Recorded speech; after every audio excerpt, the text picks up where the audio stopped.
Есть человек, который можно представить, мистер Hoffmann. Это человек, который работает,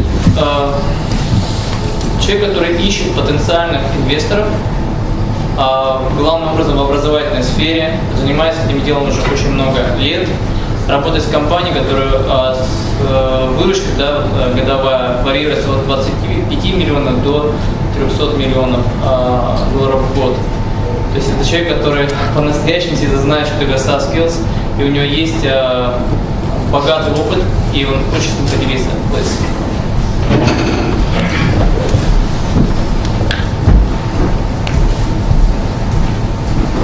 Thank you, Sasha. Good afternoon. Good afternoon. Good. My name is Billy Hoffmann, and I grew up in Texas. Any of you heard of Texas in the United States? So if I'm hard to understand, it's because I talk Texan and not English. So we'll do the best we can, okay? I'm here to share with you about knowing the motivation and how to motivate your customers. And first of all, let me just share a little bit about the definition for motivation. Motivation is a vague thing to a lot of people.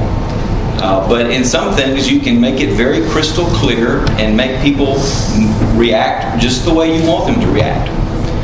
For example, if for some reason I could magically take all of the oxygen out of this room, every one of you would be motivated to leave the room and go to where there was oxygen. Is that correct? A very simple illustration. And yet, many times there are things that we work with our customers about that are more subtle than that. And the thing that we have to do is we have to learn what motivates them. People don't make decisions based on what motivates us.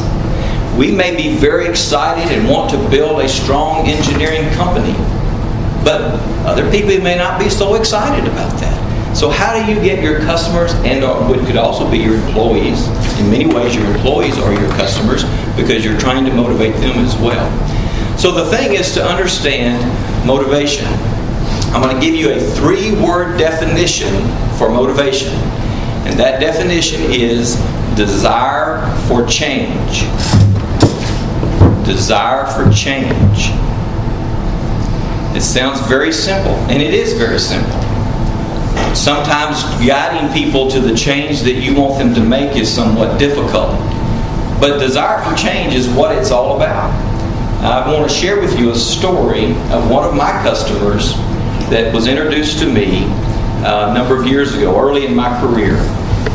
I worked at an institution, an educational institution, in which one of the things we do is we seek investors to start new programs in the institutions so that it would interest students to attend the institution and make them a better employee or person on the outside of the institution once they're out in the real world, okay? So one of the things that we have a problem with in the United States is, I don't know if you have it here in Russia, but that is people don't know how to manage their money very well. They're very educated, they do a great job at work, but when they get their income, there's not enough money left at the end of the month. Does that happen in Russia at all? Well, this particular individual had a great concern that we need to teach our young people how to better manage their money. And so we at the institution wanted to begin a program in which there would be classes taught throughout their whole career in the education process to where they would learn better skills at managing their money. And it takes $1 million to establish such a program at that institution. And so as I began to visit with this particular individual, we began to talk about that subject. And in the discussion of the subject is when I began to learn how concerned he was about all the way to the full American economy, how it would be impacted if people don't learn how to manage, if the citizens don't learn how to better manage their money. So we began to talk about that, and then I found an individual who was interested in the same thing and was interested in investing in it. And so I thought, well, you know, knowing this individual has a concern and this individual has a concern, I took that individual with me. And as we began to share about the need at the institution, he began to understand it a little bit better. He moved a little closer to the same concern that we had. Then at about 2 or 3 weeks later, I called him up and said, I would like to come back and talk to you about that program and see about your level of investment in it. And he made the appointment, and I showed up. Now, as I had thought through this, I was very concerned because, sometimes you don't want to ask an investor for too much for fear that they go, oh, no, I won't give that much. You don't want to ask for too little when they could have given a lot more. You want to hit it just right. So as we began to talk, I went back over the program and explained it one more time. And as I came to the end, I said, Mr. Mason, I would like for you to consider investing $500,000 or investing in this program. And that's all I said. And I was hoping he would say how much he would invest, but he didn't say it. But I had a figure in mind. Fortunately, I did, because he said, well, Billy, how much do you think I should invest in this?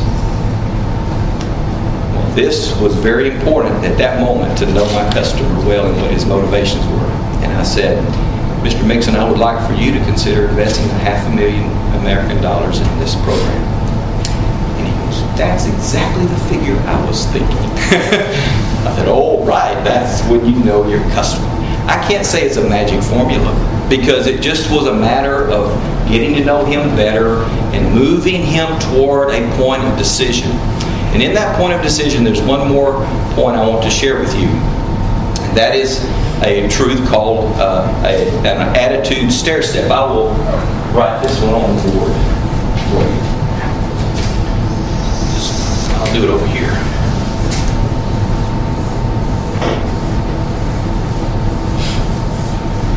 Whenever you're trying to move and motivate someone to go your way, the first thing that you have to do is you have to make them aware of a situation that in your mind you think needs to be changed. Remember what motivation is? A desire for change. The only way someone else is going to share that is if they see a need for change just like you see the need for change. If they don't see it like you see it, then they're never going to change it. For example, if Mama wants you to get a job and earn some of the money so that she's not having to do it, but you don't want to get a job, that you're not going to get a job. At some point, it's going to have to be your desire to want a job, to go out and get the job. But first, you have to make someone aware of the situation. Then the next thing you've got to do is make them understand. And in understanding, that's where you begin to give in much more of the facts and figures. You might have a lot of information to share at that point. The first time it's just a general awareness. For example, with Mr. Nixon. American people just don't know how to save money. They don't know how to manage their money well, and he pretty well agreed with that. But as we began to talk, and I began to share with him and understand how devastating that actually was to the U.S. economy and how we've got to start making a difference in our universities and schools. He agreed with that. He began to see those facts and figures and said something had to happen.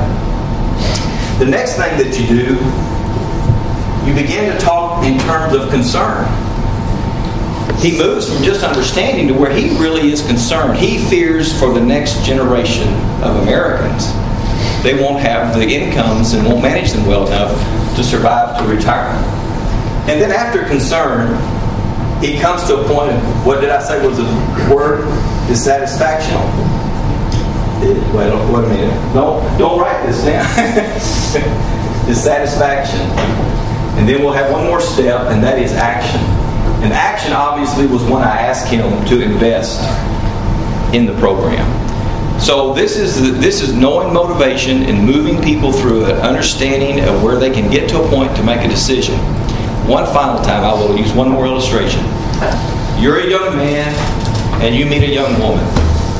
The first night you meet her, would you ask her to marry you? Probably not. You would want to move to where she would be dissatisfied being single, wouldn't you? And being single and only wanting you to be her husband. So it's that motivation, understanding your customer to where you can understand their motivation.